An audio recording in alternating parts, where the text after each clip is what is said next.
Coming up on SBU TV, environmental conservation is a topic of concern, and things are getting a little hairy for the month of November.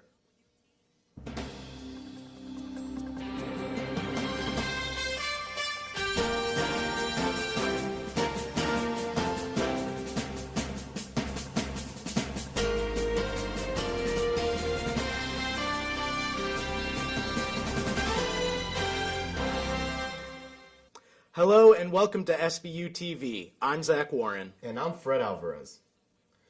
A new group at St. Bonaventure University is taking action when it comes to protecting the local environment. Zach was able to attend their first meeting. On Thursday morning, a subcommittee comprised of Bonaventure students and faculty met to discuss a land use initiative for campus wildlife.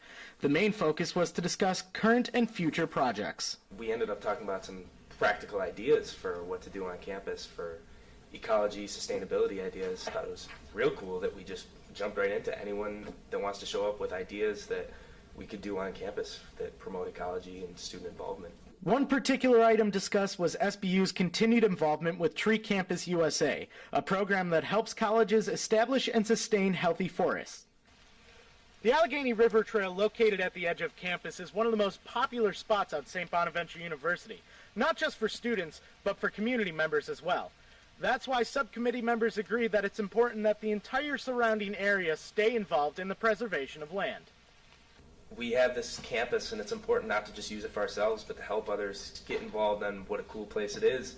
Anything there really is on campus, we shouldn't hold it to ourselves. We should really open it up. Although this subcommittee is brand new, it was stressed in the meeting that continued involvement is crucial to the survival of the campus's natural surroundings. If we don't use it, it will go to waste. There's a lot of cool things out there that we aren't utilizing, and the only way really to get it going is to get students to do it, or to get students to reach out to the community to use it. And it's important that that's just another part of the Bonaventure deal you get when you come here. For SBU TV, I'm Zach Warren. If you would like to be a part of the subcommittee, you can attend the next meeting on November 20th at 11:30 a.m. in the De La Roche Hall, room 221. Representatives of a federal commission came to the St. Bonaventure campus Monday to discuss a new venture that could affect both Western New York and Pennsylvania. The Federal Energy Regulatory Commission spoke in the Doyle Hall Trustees Room and gave an overview of the Northern Axis 2016 project. The National Fuel Gas Supply Corporation and Empire Pipeline Incorporated intended to build and operate a 97-mile natural gas pipeline. The proposed line would begin in McKean, Pennsylvania and end in Elma, New York, and would transport 350,000 decatherms, or 350 million cubic feet of natural gas, through the pipeline every day. After the initial presentation, FERC asked members of the community to offer comments, and while there weren't many in attendance, one man offered his opinion. It's about time that this gas got being used. Thank God for America. While Lee is pleased about the project, FERC's notice of intent outlines several environmental issues that could be affected from the construction of the pipeline, such as surface and groundwater, including wells and springs, wildlife, vegetation, agricultural areas, property values, and forested areas. If anyone has questions, comments, or concerns about the Northern Axis 2016 project, FERC invited you to visit their website at www.ferc.gov. Have you ever seen or heard of the living conditions for students who decide to live off campus? Well, most aren't pretty. Michael Loffredo tells us why. Animal house, blue garages, brick house, bungalow, castle, clubhouse, dollhouse, Eldorado, family house, farmhouse, F-shack, greenhouse, Irish cottages, love shack, manor, mansion, morgue, pink house, showroom, sick house, slaughterhouse, testicles, train station, treehouse, yellow house. Not included in the photo reel of homes you just saw is the house that's right behind me. Rehab house was recently condemned by the Allegheny Police Department. Why, you ask? Well, pretty sure you can tell this by looking at it. The outside conditions are deplorable. The patio's being held up by wood beams, and on the inside, well, it doesn't get much better. As you drive through the village of Allegheny, you'll see many off-campus college homes. Some are nice, hey, some are even beautiful, and then you have some that are deplorable. Hey, one house used to be a funeral home, and then you have houses like Rehab. I caught up with Joe Cimino. He used to be a resident at Rehab, and he gives us some insight on what he was living with during his time there. Abysmal would be a good word to describe it. Rehab, as the house was called, is condemned, as you know, and that's just one of those places that is on the bottom of the list in terms of off-campus housing. There was a tree in the basement and holding up, being used as a support beam. You can find some houses, but on the whole, a lot of them are cement or dirt basements, and most of the glamour of the house is brought about by some party that happened, or the fact that whoever lives there fixed it up themselves. It's not really the house's nice itself, but whoever lives there tries to make it nice. For SBU TV, I'm Michael Loffredo. Many landlords do try their best to keep their student rental properties as clean, safe, and friendly as possible. With the holidays only a few weeks away, officials at a local branch of the Salvation Army are gearing up for what they hope will be a successful season of giving. The organization is encouraging members of the community to donate their time being bell ringers for the annual Red Kettle Drive. The drive is the Salvation Army's biggest local fundraiser, and the last year raised $62,000 to fund its operations. Major Richard Best, who runs Olean's Salvation Army with his wife Jody, said people can volunteer for a few hours as an individual or team up with friends or coworkers and take a kettle for a day. Every bit helps. The Salvation Army will have kettles set up at 11 different shopping centers and service stores around the Olean area beginning November 14th. A news organization questioned the no-fly restriction imposed in Ferguson, Missouri by the Federal Aviation Administration. I was able to investigate. The U.S. government agreed to a police request to restrict more than 37 square miles of airspace surrounding Ferguson, Missouri for 12 days in August for safety. But audio recordings show that local authorities privately acknowledged the purpose was to keep away news helicopters during violent street protests. They finally admitted it really was to keep the media out. Everybody but the media is okay. Right. The Associated Press obtained the recordings under the U.S. Freedom of Information Act, which raises serious questions about whether police were trying to prevent aerial coverage of the demonstrations by violating the constitutional rights of journalists and using federal support. That pretty much is a First Amendment violation. That's government trying to tell the media that it can't report. It was the FAA who said no-fly zone here. And I think you may see some of the journalism organizations say, okay, this happened this time in Ferguson. It should not happen again. The restricted flight zone initially covered a 3.4-mile radius around Ferguson and up to 5,000 feet in altitude, but police agreed to reduce it to 3,000 feet after the Federal Aviation Administration's command center in Virginia complained to managers in Kansas City that it was impeding air traffic into St. Louis. You might very well see the media going, really? Why is that no-fly zone there? Now they're going to ask, because now they know there might be a reason beyond the official one that they're getting. The recordings show the FAA still approved and modified the flight restriction after they were aware that its main intent was to keep the media away. The FAA would not be silly enough to try again and put that kind of no-fly zone in. If they do, I think you're going to find the big guys like AP picking up a lawyer and getting one of their in-house counsel and saying, head for court. This is crazy. There may be some quiet lobbying going, look, this was a bad idea. Make sure that it never happens again. For SBU TV, I'm Fred Alvarez. The flight restriction remained in place until August 22nd. North Korea is a notoriously secretive country, but one of former dictator Kim Jong-il's personal bodyguards has come forward with some shocking insight. CNN's Paula Hancocks reports. Not for the weak-hearted or weak-headed. This is boot camp for North Korea's military elite. Ultimate discipline, strength of body and mind over matter. Basic qualifications to protect those at the top. Lee Yong-guk was bodyguard to the late Kim Jong-il for 10 years just before he took over as leader of North Korea. He says he went through very similar training. Why is this important, to be able to break tiles with your head? Why does this matter? A handgun doesn't win a war, he tells me. Taekwondo serves nothing but the spirit. It's being used to develop loyalty. They're trying to make them think that by training like this, they can beat the US military. Lee says his training was also ideological, brainwashing him to make him believe Kim Jong-il was a god, and he had been born with the sole purpose of protecting him. He describes what he refers to as the two faces of the former leader. When he's happy, he says he will give gold bars to people. When he's not, it doesn't matter how loyal you are, he could kill you in an instant. His advisors were too scared to tell him the truth about the country. Sometimes they'd even run away when they saw him coming and hide in the grass. To survive, he says, they'd flatter him. Lee says Kim Jong-il was cruel. He sent one senior official to a concentration camp for once using his private elevator and ashtray. The official died there, according to Lee. But he fears his son, Kim Jong-un, who he met many times when he was a small boy, may be even more brutal. Kim Jong-un ended up killing his uncle, he says, who even Kim Jong-il would not kill. As power was handed down to the third generation, it became crueler. Kim Jong-un has created loyalty, but it's fake. It's based on fear. After he was caught trying to escape North Korea in 1994, Lee was sent to the infamous Yodok political camp. He says he survived 5 years of starvation and torture just so he could tell the world what his former boss was really like. A man who experienced the two extremes of North Korean life and survived to tell the tale. Paula Hancocks, CNN Seoul. An estimated 100,000 to 300,000 people have successfully defected from North Korea since 1953. SBU TV shed some light on a hairy situation. Mike Arena has more.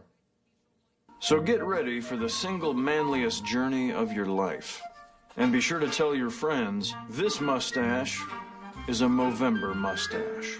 In the month of November, men all over America are growing mustaches for a cause and a movement known as Movember. And the goal of it really is to raise money and also raise awareness for men's health issues. So people think a lot about cancer research, prostate cancer, the things that affect men. The goal is to help raise the profile of these types of things that affect men's health.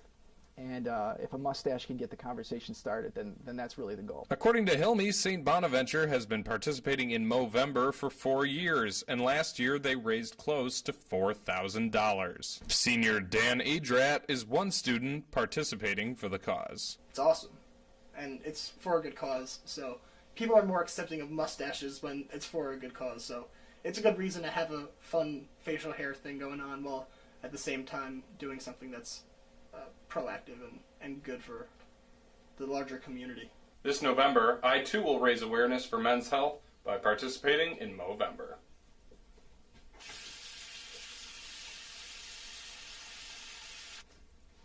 For SBU TV, I'm Mike Arena. To learn more about Movember, visit us.movember.com. Well, Movember is a great experience for men able to grow good mustaches, but not every man can do that. Matt Moretti reports from the other side. Yes, sporting a mustache in November can and does promote men's health. But a mustache also serves as a status symbol. It's a status that many people, myself included, cannot reach. St. Bonaventure Juniors Kirk Windus and Bradley Wixson are two men who are lacking in the mustache department. I cannot grow facial hair, at least not well at all. And my dad grows a really great mustache, so I just kind of live in a shadow during that month. Do you remember puberty? Like, if you ever seen an 8th grader, it's about that. For us, Movember is a constant reminder of what we cannot achieve. As if blonde people can't really grow good mustaches to begin with, so I guess it's just what I get. I am a big fan of a good mustache, and I just can't grow one. Like, it just doesn't happen. Those who cannot grow mustaches for Movember can take a different path for the month. But every year on No Shave November, I participate because I want to see if I've gotten any better than last year. And it's just kind of a free excuse to let my scraggly facial hair be wild. No Shave November encourages a month of hair on all parts of the face, not just the upper lip. So for everyone out there growing hair on your face, if the stash isn't up to par, let it grow everywhere. For SBU TV, I'm Matt Moretti, and I really don't need this. Not every man will look good with facial hair, but promoting men's health and staying warm as the temperature drops are what it's all about. For many, snowfall means Christmas, skiing, or gazing at the beauty of nature. But if you're a body, it means it's time to pack the Riley Center again. SBU TV spoke with a fan favorite who hopes to lead St. Bonaventure men's basketball to another successful season. Yusu Endoy and Jordan Gathers are the only players left from the 2012 Atlantic 10 championship team. As Gathers recovers from the hip injury, Endoy is embracing his opportunity to take charge.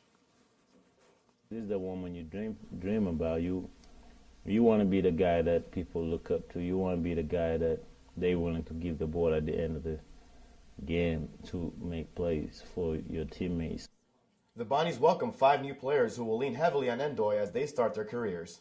That's really humbling for me, and I'm ready for the challenge. I'm working hard every day for those type of moments, just to lead my team and not let them down. When 14 young guys just playing as hard as they can and just compete at the highest level. The goal's been the same every year since I've been here, is just to trying to make it as far as I can.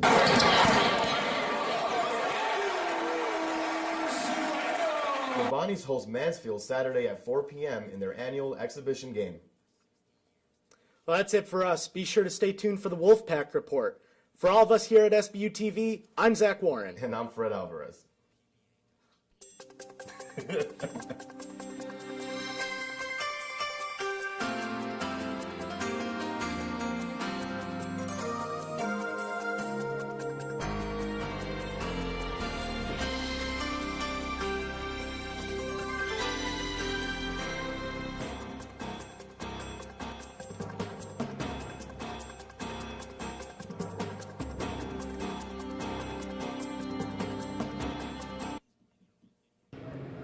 Welcome to the Wolfpack Report, a show dedicated to everything St. Bonaventure sports. Alongside Liam Hanvey, I'm Anna Ciesla.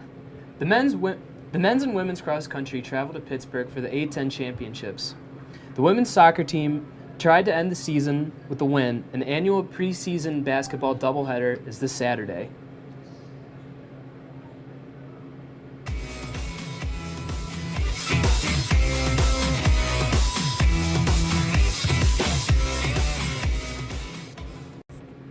And as you can see behind us, the men are warming up for that preseason doubleheader on Saturday. Friday, the men's soccer team traveled to Philadelphia to take on LaSalle. It was a rough outing for the Bonnies as they allowed 5 goals in the first half. The Bonnies were outshot 18-9 and remained winless in the A10 as they fell to 0-6.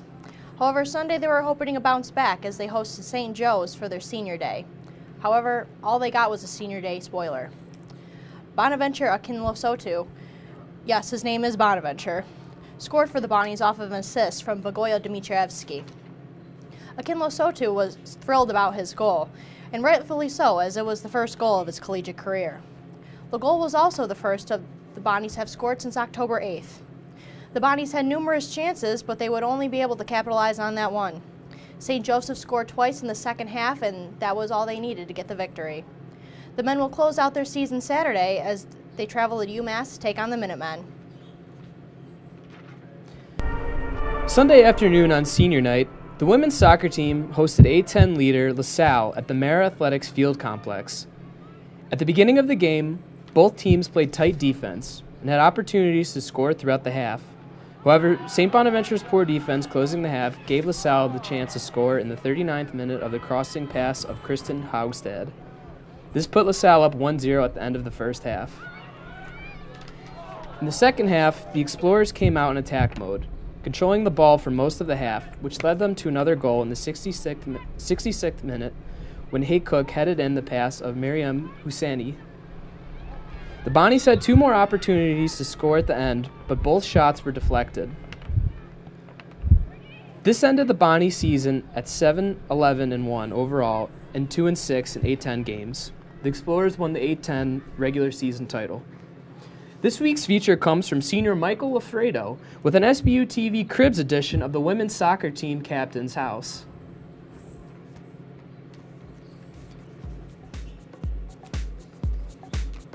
I'm standing outside this house on North 4th Street in Allegheny where the St. Bonaventure Bonnies women's soccer team captains reside.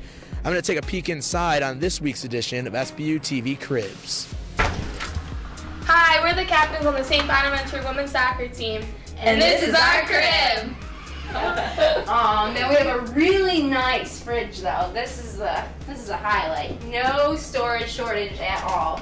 Got our nice freezer. mainly consists of frozen dinners and chicken because we're no expert cooks in this place. So this is our living room. This is where we spend all of our downtime, watch our favorite TV shows. Some of us like to watch NCIS or SBU. I don't know what else. Yeah. Grey's Anatomy. Yeah, Grey's Anatomy. And now let's go to the balcony.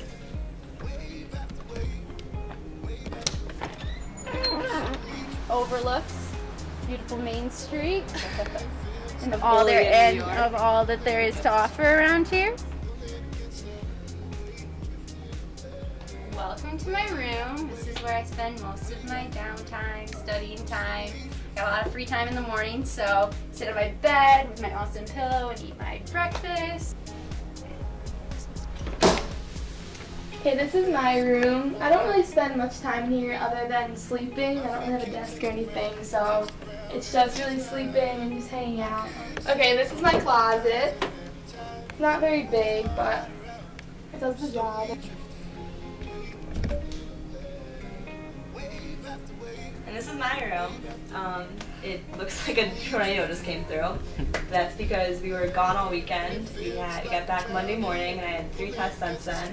And plus, I'm kind of a slob, so that kind of adds into it. So this is my room. You got a big TV right here. You know, we have movie nights in here all the time because it's so big. Thanks for coming. Again, we're the St. Bonaventure women's soccer team captains. Now get out of our house. Interesting look into the lives of St. Bonaventure soccer. Friday night, the men's hockey team traveled to Cortland in search of their first win of the season. Junior Andrew Chadwick opened the scoring early, but a 3-goal scoring period from Cortland proved to be too much for the Bonnies, who fell 5-3. The team was right back on the ice Saturday as they visited RIT. After the tough loss Friday night, the Bonnies looked to build on their offensive production. They started the game with a quality chance when Jordan Farnham found Andrew Chadwick's stick. But the puck was unable to find the back of the net. Freshman goalie Roberto Arredondo was kept busy between the pipes, keeping the Bonnies in the game. RIT finally cracked Arredondo when a shot from the slot beat freshman just under the crossbar. The Bonnies came back with more scoring chances, but after a fluke goal, RIT added to their lead when an RIT player walked in on Arredondo right off the faceoff. The Bonnies showed signs of life when a shot blocked by captain Colin Coppola turned into a 2-on-1 with Tyler Goki going hard to the net. An RIT defender was able to get a piece of the cross-ice pass, but Goki was able to elevate the puck over the RIT goalie. Despite plenty of offensive chances, the Bonnies drop another, losing 5-1. The hockey team will be heading to Slippery Rock this weekend for a pair of games. The SBU swim teams had their only A10 regular season meet Saturday. Vyacheslav Shukin and Tanja Kermes both continued their dominating season. Shukin remained undefeated, capturing both the 50 and 100-meter freestyle events. Kermes also came on top, finishing first in the 200-yard freestyle, 200-yard butterfly, and the 500-yard freestyle. For the men, Matthew Rocana was able to get the victory in the 200-yard butterfly, and Alex Mera took the first one in the 1 and 3 meter diving events. Both teams will be back in action Friday as they host Cleveland State. The men and women's cross-country teams wrapped up their 2014 regular season Saturday at the A10 Championships. The men finished 14th and the women were able to secure a 12th place finish. Carrie Carr continued to shine for the Bonnies as she got a 4th place finish. This finish is the best individual effort in the A10's history, in the A10's at St. Bonaventure's history. Harley Thompson led the Bonnies, finishing 90th with a time of 26:33. Both teams head to Van Cortlandt Park in the Bronx on November 14th for the NCAA Regional Championship. Congrats are in store for the Bonaventure women's rugby team. The Bonnies had a dominating performance against U of R on Saturday, defeating them 45-5, securing them a state title. Congratulations, ladies. And also, I believe that the women's rugby team is also going to New Hampshire this weekend. Yes, good luck, ladies. Thanks for tuning into this week's edition of the Wolfpack Report. I'm Anna Ciesla. And I'm Liam Hanvey. Have a great weekend and go Bonnies.